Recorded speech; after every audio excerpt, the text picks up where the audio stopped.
Уважаемые участники международной конференции, пожалуйста, Владимир Владимирович, вам слово.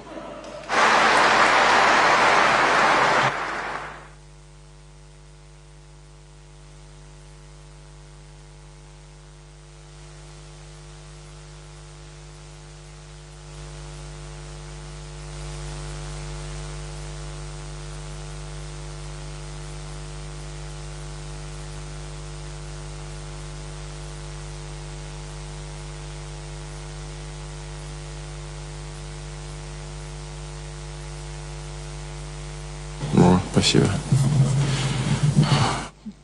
Поздравить всех наших туркменистанских друзей и, конечно, прежде всего президента Сердара Гурбангулыевича Бердымухамедова, национального лидера туркменского народа Гурбангулы Меликгулыевича Бердымухамедова и весь народ дружественного нам Туркменистана.